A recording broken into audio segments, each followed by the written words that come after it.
You are officially an incinerator. Welcome to Midday Mania, the pop-ups that we do sometime here on the Alerts on TV.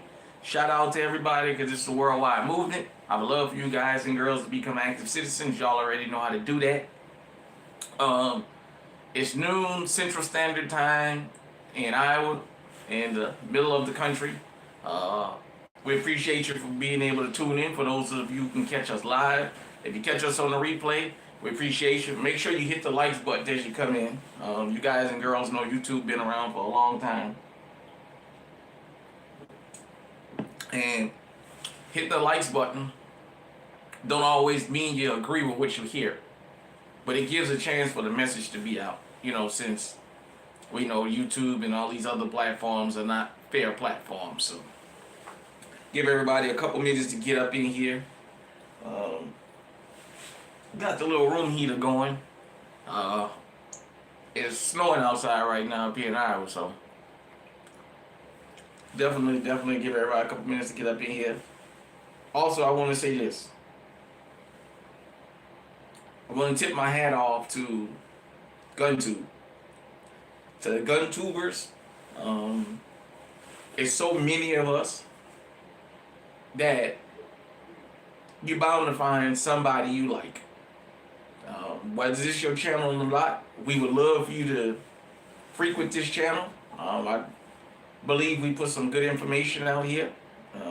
I think this channel is very practical of everyday people, but I can understand. But whether it's this channel or another channel, there's so many of us here in GunTube, man, that's doing really good work. And at the end of the day, I always say this. We here to be the voice for the law-abiding citizens. The criminals have their voice, and they don't have no problem following their voices. Our problem is trying to get the law-abiding citizens to follow ours. So definitely, would love for everybody to find a channel or channels. Make sure you sub to them, but make sure you view their content. Now, some of us do commentary and shooting. So if it's a video that's going to be about commentary about something, you can just plug us in while you're driving or whatever, and you don't have to actually look at it to hear it. But let's just say we out shooting or testing firearms or products or whatever. Well, then, yeah, when you have time, view the material, make sure you give everybody a like. If you want to comment.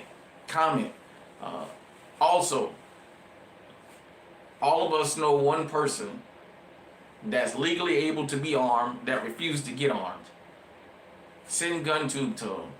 Keep bombarding them with GunTube links. Maybe the message will get through. So, also, when we say GunTube, we not only talking about the content creators, but we talking about the people that participate, that view the material. Y'all, this is much part of this as we are putting this material out. So, guys and girls can see I got my 49ers cup, even though I'm rocking a Chiefs jacket today. I just grabbed this as a prop. But, go Niners. It's definitely... Oh, also, before we get started, I want to give a big congratulations to everybody that has been nominated for an award for a regular meetup. You guys and girls don't have no idea how many people may watch you. Even if they give you a thumbs up and you have a comment. Even if they watch your content and don't give a thumbs up, but they still follow you. You don't ever know who's watching. So, your hard work, what it takes to put in this content, somebody's watching, and eventually people will notice you. For some of us, it takes longer than others. I can only give one piece of advice before we get into this. Authenticity. Just stay to your message and what you are, and they're going to come. Some people, it happens overnight. Some of us got to keep moving, and sometimes you're going to help people that's going to catapult. I didn't get nominated for an award, but I'm so happy for the people I know personally that got nominated for awards. I tried my best as soon as I know they got nominated to send them congratulations. If one of us win, we all win. That's the way I see it. All right, we got the Echelon Don up in here. Let's get to it. The inspiration for this Midday Mania today was I had a story come across my feed earlier this weekend. I didn't have a chance to get to it. About Mark Baird. I hope I'm saying his name right. He's a guy out in California that has been suing the state about open carry. It's my understanding that California has very different laws about open carrying in certain counties or what have you, or overpopulated counties. I'm not 100% sure how that goes. But he's been fighting and fighting and fighting, and slowly he's getting it repealed from place to place to place. And he said he's going to continue this. Now, why does this matter?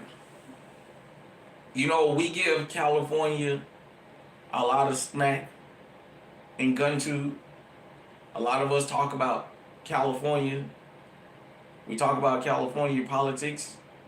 We run them in the ground a lot. And I don't think a lot of us, because we don't really know the story, actually understands where that comes from. And for people who know the story or learn the story, they have 50-50 feelings about it, and they don't really like to talk about it. So we always talk about California being a blue state. I had to learn this. There is no such thing as a blue state. This is a red country, just with blue epicenters. It seems like most states where it's blue is usually your bigger cities and your bigger metropolitan areas. You get outside of the big city, usually it's blood red. And why that makes a difference is we blame the California Democrats for a lot of this gun control and how it spread throughout the years. But the Democrats didn't start this problem. And this is the part that makes it hard for people to want to talk about. It was the Republicans who started this modern day gun control. Remember, Ronald Reagan was a Republican. It was Ronald Reagan, with the help of the NRA and the backing of the NRA, when the Black Panthers showed up, that decided they was going to ban guns in public. Now, some of y'all might say, well, that just means open carry. What's going on, Ronnie? We appreciate you for tuning in.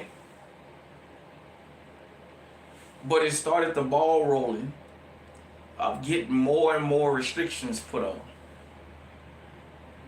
And now it's turned out to be what it is. It helped California go from shall issue to may issue. And now that the rise of GunTube, people being able to talk to people from other parts of the country, because you guys and girls don't understand, before the internet, how much different life was. If you didn't have a relative in another state, you had no idea what went on in that state unless you watched television. And mainstream media controlled a lot of thoughts of what people thought about other places. So if you lived outside of California, you didn't know California had the restrictions that they have. Excuse me. If you didn't know the story of the Black Panthers, you wouldn't know how this started. And how California went from may issue to shall issue. And then from shall to may, and then back vice versa. I just thought that this would be a good thing to talk about, because Mr. Baird, if I hope I'm pronouncing his name right, is slowly peeling that back. He's slowly starting to get it to where you got to start somewhere. And he says he's going to keep going. Once he's done with open carry, he's going to take them to court about they're a shall issue state now. But they've already made the process, as far as I understand. And my research, if it's different, let me know. They've made the process longer for people to get their concealed carry permit. They've eased back on reciprocity. As far as I know, there's 4 different like gun organizations. If you're an out-of-towner and you apply for out-of-state permit or whatever California does, that you can go through the process, which is unfair. I know it started with 4. We got eyes and ears in the building. It started with 4, and it's gonna keep growing. So what I decided to just have this conversation is I want everybody to understand something. When I tell you guys and girls certain things I tell y'all about the Second Amendment, it's because I'm not going to tell you like I'm a professor or I'm some kind of research guy. But I try and be well versed on things that I have conversations about. And I understand. It was the Republicans, Ronald Reagan, who started this crap. We give California Democrats all the crap. I told you guys and girls. Donald Trump and the Republicans got a supermajority across most of the country. And yet there's still states that's allowed, like Illinois, to have these gun bans, these assault weapon bans. Crap. What does that tell you? That I'm understanding now Virginia is trying to get some laws on the books to start going after the Second Amendment. What gives them hope that they can even get this through is the Supreme Court. Tell you guys and girls all the time, we got to get out of this red and blue thing when it comes to the Second Amendment. Either you for it or you against it. It's a political football. They've decided to let the Dems use it as an attack to get the Republicans in. And the Dems' little pet peeve is abortion. And it just goes back and forth. And they'll spend up 60 years. You'll be voting for and against the same 2 or 3 people. And they'll just be playing everybody like a fool. You know, there's a saying that as go California, so goes the rest of the country. Well, Ronald Reagan and the NRA, for nefarious reasons, decided they wanted to ban guns in public. And look at what it turned into. Now, you guys and girls might want to know, well, Unc, what does this have to do with us? Let's think what this has to do with us. When you start doing things for a nefarious reason, you put laws on the books to go after one particular group of people, just don't be surprised when that law that you supported turn around and bites you in the hand. I read the comments when I go to these comment sections, not only on GunTubers videos, but these crime videos and what have you. I read a lot of the comments, and sometimes the silliest people got the most to say. I'm saying this. We, as a Second Amendment community, alright, we got White Rambo music in the house. Congratulations on your nomination. You done heard it from me for about the 10th time now, but it has spread. And there's people in the state of Illinois that had to move or that is suffering under something that went on in California for so long and still goes on because they're still off the roster firearms. There should be no such thing as an off the roster firearm. There should be no such thing as I can't carry this pistol. I want you to think about this. How much this hurts people that's in business. there's certain manufacturers that won't even sell firearms in California.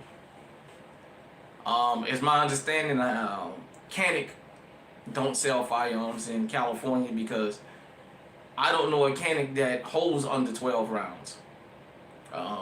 If there is, forgive me, I don't know of any. Basically, the smallest capacity I ever seen on a Canic was 12 rounds on the TP9 SC, the subcompact.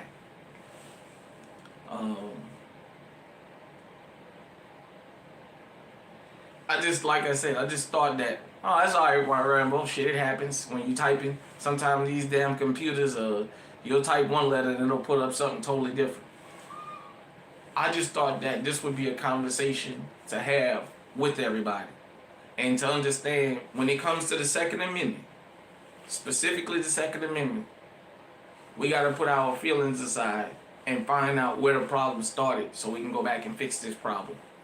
At the end of the day, a law-abiding citizen is a law-abiding citizen, no matter what walk of life they come from. And we may not always agree on each other's politics, views on a lot of different things. But the Second Amendment is like this, and this is the way it should be. If you are able to pass a background check, go through the necessary process here in America, you should be allowed to carry firearms without fear of being arrested for having something that holds too many rounds or being in another state that refuses to accept your concealed carry permit. Like I said, so I appreciate Mr. Baird for continuing this fight.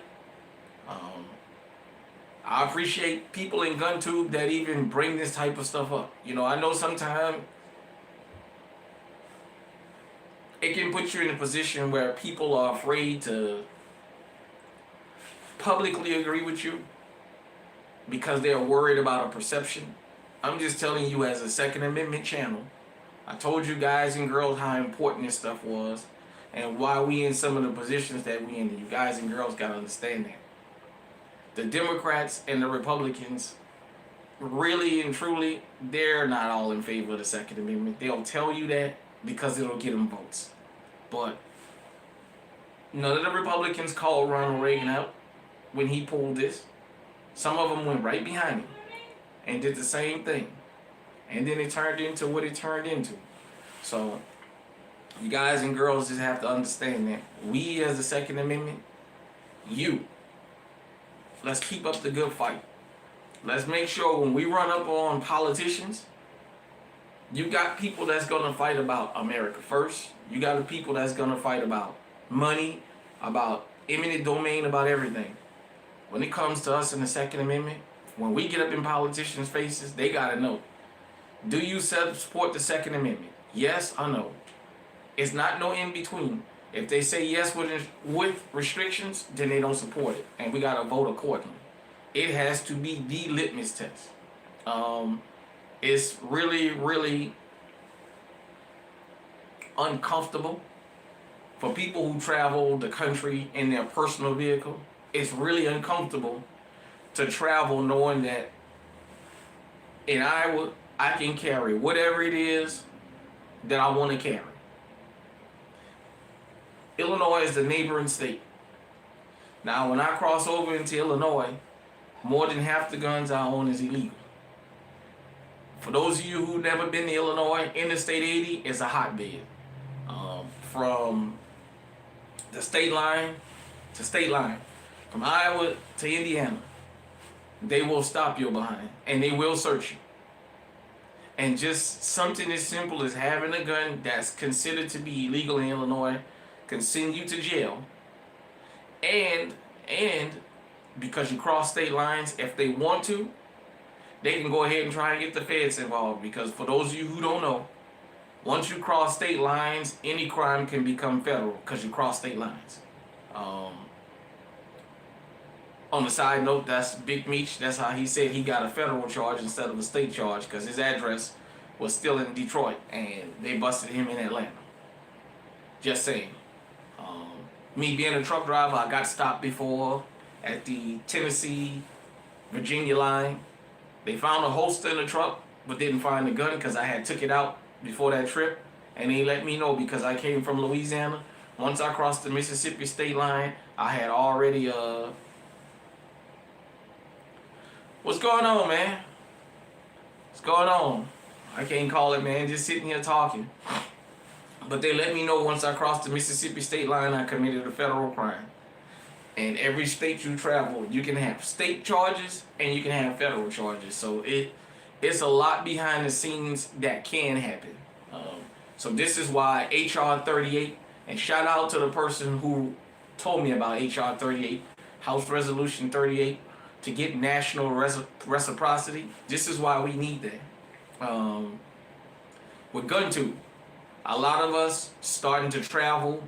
We starting to do collaborations with other creators. You never know when law enforcement gonna stop you, man. Okay, yeah, Tennessee. Okay, so Louisiana is constitutional. Tennessee, Louisiana, Mississippi, Tennessee. I know Iowa became constitutional carry about 2 years ago. I just say, I encourage people to get a concealed carry permit just because you never know. You never know where you're going to travel. Unfortunately, we might not even live to see this overturned.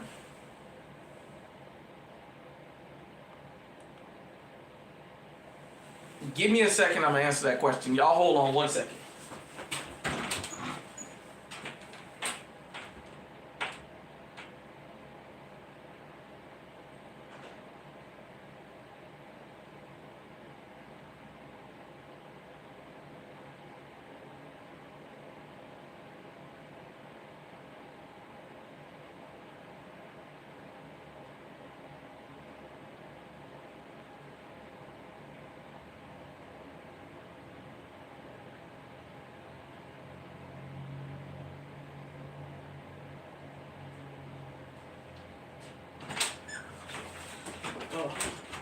Sorry about that, everybody. My answer to the ICE officer is this. It's easy to say what you wouldn't do until it's you.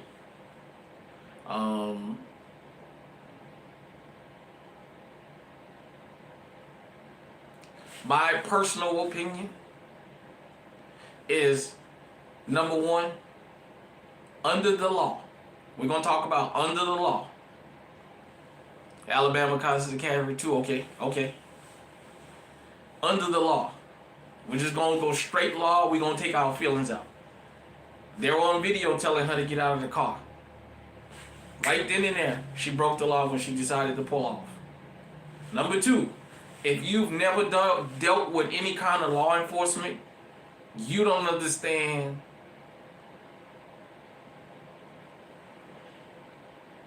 you don't have a sense of what's on these guys and girls' mind. They're taught to always be in control. They're trained to maintain control. Really and truly, it's one thing to protest, because we do have the right to protest here in America. But when you're going to use your vehicle, when you're going to follow law enforcement around, let me tell you something.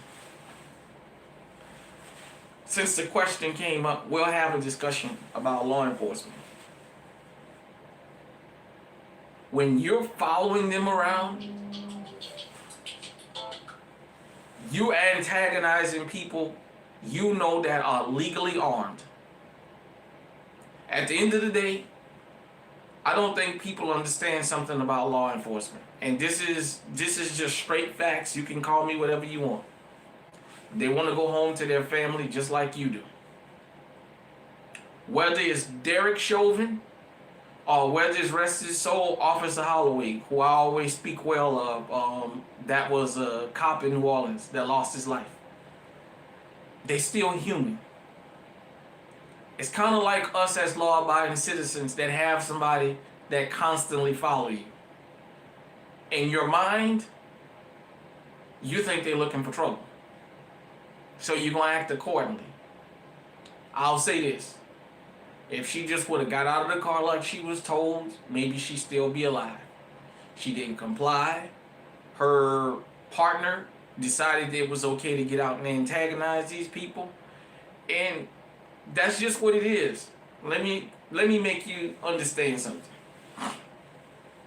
When you go into somebody's house to rob it, you're asking to be killed. When you go to a protest, you jump up in law enforcement's face. You're going to use your vehicle. They're going to tell you to do something and you're going to do the opposite. You're asking for something to happen to you. I'm just calling it what it is. I've been to protests. We've been out there and protested things when I was younger. It can get intense. And I'm going to be honest. I don't even think a lot of these officers have an issue with people protesting. Number one, they making money. They getting paid to be out there. Number two, all that screaming and shouting you doing, look, say what you gotta say and go on about your business. Here again, when you're not used to dealing with law enforcement, in your mind, this is what it should be. But reality and what should be is two different things. Like I said, if you're going to sign up, you got to take what come with it. It's like the streets. Getting killed, getting set up, getting robbed, going to prison, dying young. It's a lot of things that come with the streets, and if you're going to sign up with it, then you take it.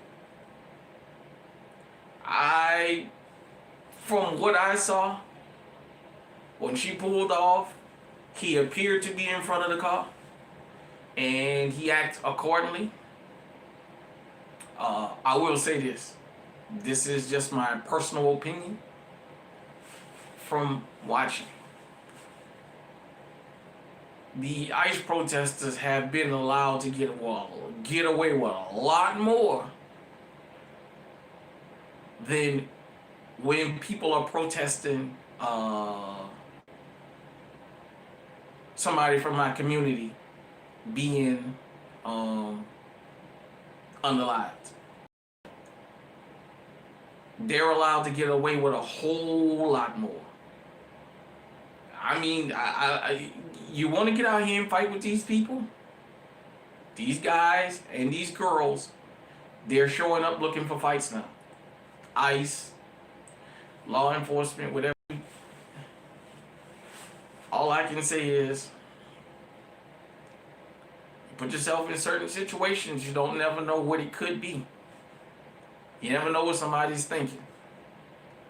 Number one, it's too cold to be out there. Number two, once these people ran up on you and told you to get out of that car, you should have got out.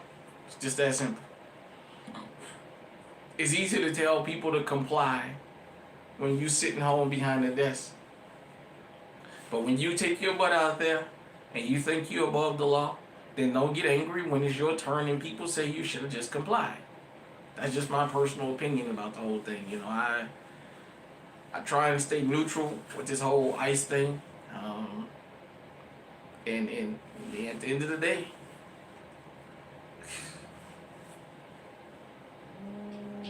just don't do certain things. That's all I can tell you. With that being said, we, the law-abiding citizens, like I said, there's nothing wrong with protesting. That's an American right. There's nothing wrong with protesting. Most protests in this country is people marching to a particular place for a particular grievance, and that's okay. When you want to come out and you want to battle law enforcement, you know what? You're gonna take your car out there. All we know is what they put on the news. all we know is what people post on social media. But if you're not out there, you don't know all the details. You know, I'm like I said. You know, I've been to protests about certain things. It didn't get physical. Uh, you know, we kind of jawed with law enforcement a little bit. Hey man, as we say in GunTube, on the side of the road and where you argue with these people, following these guys around and let me say this. I know I'm about to ruffle some feathers. Hell, I might even have some people that might unsubscribe or get my channel blocked or whatever. The partner of the woman who lost her life, people should ask her, how does she feel jumping out the car and antagonizing the police? She put her partner in harm's way. That's as far as I'm going to go with that. I won't address any more of that about online. You guys and girls can read in between that. But if you want to step into our world, you can't put your partner in harm's way. You're going to jump out. You're going to tell a cop that you're so tough for him to go get his breakfast or get his lunch. Basically, that's a euphemism for saying, if you're going to get out here and rumble with me, as we used to say, you better eat your breakfast or you better eat your Cheerios because you're going to have a fight on your hand. You're fighting something you can't win. Back to the scheduled subject. Whether you're watching me now or whether you catch me on the replay, if I upset you, that's not my intentions. I answer the question. And I stick by my answer. So just leave it at that. But like I was saying, when it comes to the Second Amendment, we got to tell the whole story. Why we in this mess? At the end of the day, a law-abiding citizen should be allowed to carry a firearm, even if you don't agree with their politics. We can argue. We can have back and forth. The way you don't be a victim is you keep your shit on you. You can call me all the names you want. You can wish all the death on me you want. As long as you don't run up on me, we okay. Gun control in modern times was started for nefarious reasons. And now across the country, we all feeling it. It is very, very awkward for me when I go to California. Because the possibility of getting caught. I have to be very, very strategic when I'm out there. I have to know when to and when not to. Just leave it at that. So, it's an issue, like I said, that started for a nefarious reason. But why it kept going is, for those of you who don't know, go back and do your research. I'm just sending you in the direction. When Texas moved to get abortion banned, California retaliated by going after the Second Amendment. When the Supreme Court did the whole overturn Roe v. Wade, every state that is democratically controlled, I ain't gonna say blue state, but democratically controlled, went after the Second Amendment. Because that's the little issue to have Americans fighting. Right there. The only difference I'll say about this before we get out of here is this. People that believe in abortion don't believe in no restrictions. And they'll fight tooth and nail. They'll vote for a candidate that'll tell them they'll give them $1 million a month if they'll let abortion go. Because they're that hard down about it. We in the Second Amendment, as a group, haven't shown that strength yet. We haven't shown that if you breathe wrong about the Second Amendment, if it takes you too long to answer a question, you gotta go. When we start getting candidates kicked out of office, or keep them from getting in office, and it's about because you're against the Second Amendment, they'll change their tune. Remember Donald Trump went after bump stocks? And Kyle Rittenhouse, of all people, publicly came out against President Trump for doing that. Part of why Trump didn't get reelected was a lot of us that believe in the Second Amendment went after him at the ballot box. Even though people might not have said it publicly, I've known people who said, hey, when he went after bump stocks and he let them go after this and that, and he didn't stop it, he changed his tune. I'll say this. Before Donald Trump get out of office, we got to get a national reciprocity with no restrictions, or else we'll never get it. All right, everybody, that has been Midday Mania. I appreciate everybody for tuning in. If you catch us on the replay, give the video a like, share it, comment. If you disagree with anything you heard here, fine. All I ask is that you be respectful in your response to me, and we'll have a respectful conversation. Till next time, everybody, stay safe, stay on high alert.